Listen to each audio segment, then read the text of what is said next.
an exploration of the effect of background music on classroom learning. So what's the purpose of this? Well, currently there's a trend towards shorter recess times. Ross Glen School, for example, has about 10 minutes for lunch and 15 minutes for outdoor playtime. The idea is that more time in the classroom is equal to more learning. This trend is prominent in the United States and Canada. The Canadian Public Health Association has conducted a study and concludes that shortened playtime may adversely affect child development. So how does this work? So the current idea is that the less time a student spends outdoors, the more time they can spend in the classroom, and therefore the more learning they will have. However, what if we could increase the efficiency of that learning, or increase the learning they have in the classroom without spending more time in the classroom? This would lead to an increase in outdoor playtime while keeping the time in the classroom the same, while increasing learning. Well, how can learning be increased? Learning can be increased through mood and attention. Both of these can lead to an impact of involvement, which directly correlates with learning. One study shows that when children are involved, they are the most expressive and creative, which leads to better learning. This, in conjunction with doing an activity in the zone of proximal development, will exponentially increase the learning of a student. One example of this is music education. Music education incorporates songs and instruments into the education material and actually leads to better learning. One study explores the effect of music education and shows that it may be an effective way to increase student learning through involvement and mood.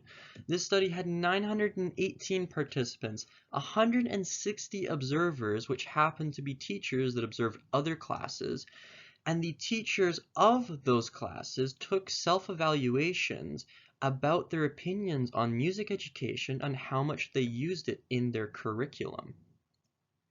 Now, the idea here is that not everyone has resources to do music education, but everyone does have the resources to play background music.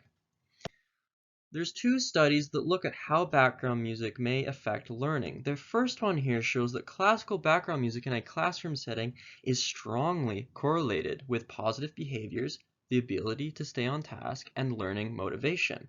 Another study looks at how it may be positively correlated with productivity and negatively correlated with student distractions. Both of these show that background music may increase learning through an increase in attention and mood. However, both of these studies had a limited sample size to one classroom, which is problematic. My study aims to fix that. So, an introduction to the variables of my study. First of all, it will be a cross-sectional study, and the independent variable will be whether music is played in the classroom or not. The level of student learning will be dependent on this variable, and it will be measured by the ability to focus and mood. These measurements can occur via student surveys, observations, and teacher surveys, which I will get to later. The participants of the study include 4 classes of 3rd graders ages 8 to 9 in an elementary school, such as Ross Glen School for ease of access. This provides a good sample size, which the other 2 studies were problematic in. However, one thing that must be considered is that participant families should be given screening questionnaires to account for any confounding effects. For example, if a student knows how to play an instrument, or music is played regularly at home, they may react differently to it in the classroom and skew results. So, the student survey will act as a pulse check for the mood for each individual student and get an overall grasp of the classroom's mood. The question, "How did the music make you feel today?" will be given to each student, and each student will circle or fill in the face that best correlates with their mood for that day. The teacher survey acts as a pulse check for mood and productivity of the classroom. Questions such as, how was the focus of the class during work? description of this morning's working period, productivity of the work period, and mood of the class will be asked. A working period is defined from 8 a.m. to 12 p.m. and will include periods of independent and collaborative work between students. This excludes assessment times or lecturing times. The screening questionnaire will explore confounding variable questions such as how often is music played in the household, does the child know how to play an instrument, if so, how often does the child play an instrument. These questions will be recorded and analyzed at the end of the study to explain any possible confounding effects. So what are the observation guidelines? Well, the dependent variables will be recorded via the frequency of actions.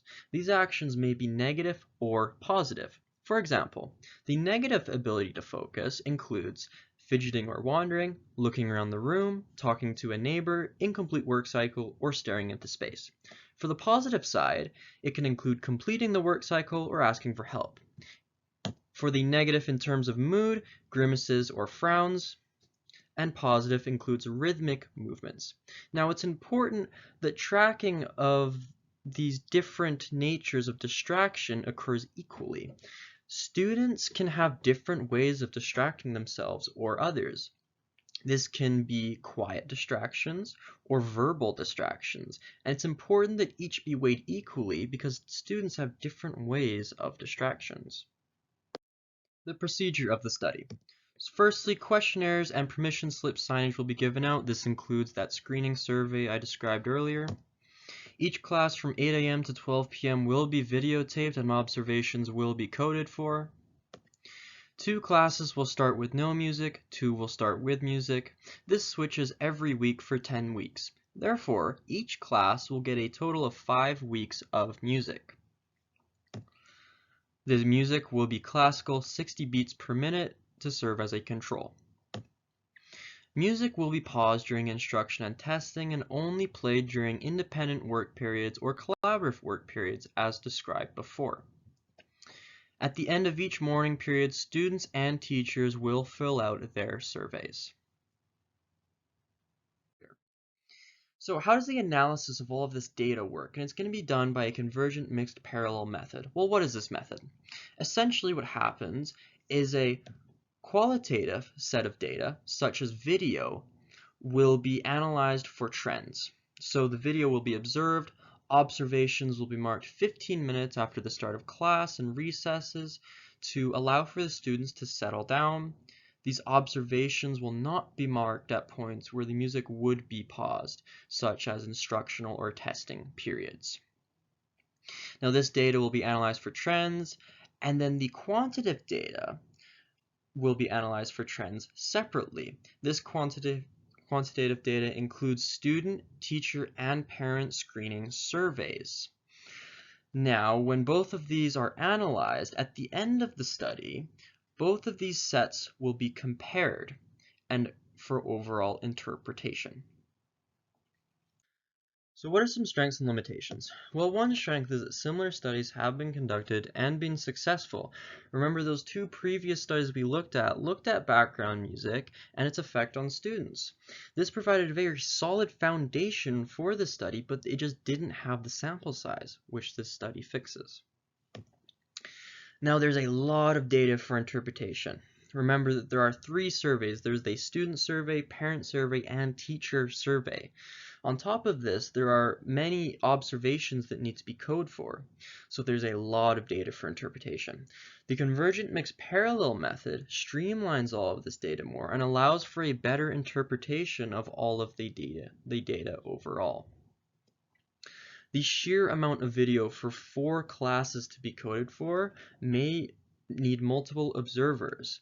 Now the problem with this is that this may introduce observer bias. As it is a cross-sectional study, cause and effect determination may not be strong. This can be minimized by playing music weekly in each class, essentially creating a control for each individual class.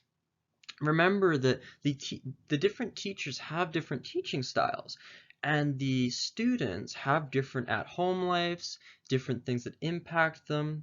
However, keeping the control group individual to each class, can keep some of these things consistent and limit the confounding variables. And here are my references.